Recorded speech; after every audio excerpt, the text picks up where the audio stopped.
Hi, ഞാനിവിടെ ഉണ്ടാക്കാൻ പോകുന്നത് ഒരു ഫ്രഷ് ക്രീമാണ്.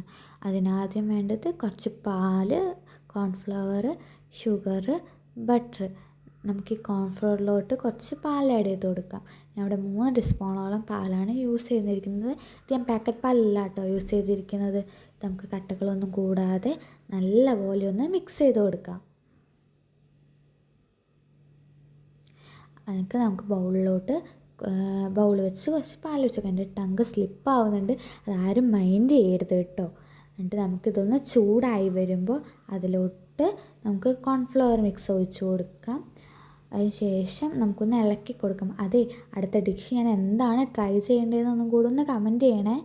നമുക്ക് മിക്സ് ആയതിനു ശേഷം ഇതിലേക്ക് ഷുഗർ ആഡ് ചെയ്ത് കൊടുക്കാം. ഷുഗർ ആഡ് ചെയ്തതിന് ശേഷം ജസ്റ്റ് ഒന്ന് ഇളക്കി കൊടുത്തതിന് ശേഷം അതിലോട്ട് നമുക്ക് ബട്ടറും കൂടെ ഒന്ന് ആഡ് ചെയ്ത് കൊടുക്കാം. ബട്ടർ ആഡ് ചെയ്തതിന് ശേഷം ഒന്ന് നമുക്ക് ഇളക്കി കൊടുക്കാം. അതിനുശേഷം ഇത് പെട്ടെന്ന് കട്ട പിടിക്കുക, അതുകൊണ്ട് തന്നെ കൈ വിടാതെ ഒന്ന് ഇളക്കണേ.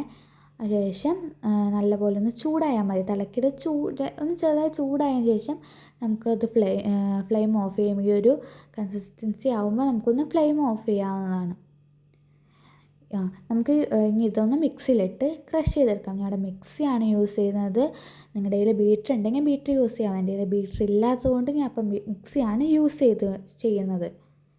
ഈ ഒരു കൺസിസ്റ്റൻസി ആണ് നമുക്ക് വേണ്ടത്. ഇനി നമുക്കിത് ഫ്രിഡ്ജിൽ വെച്ച് യൂസ് ചെയ്യാവുന്നതാണ്. ആവശ്യത്തിനനുസരിച്ച് നമുക്കിത് ഇനി യൂസ് ചെയ്യാം.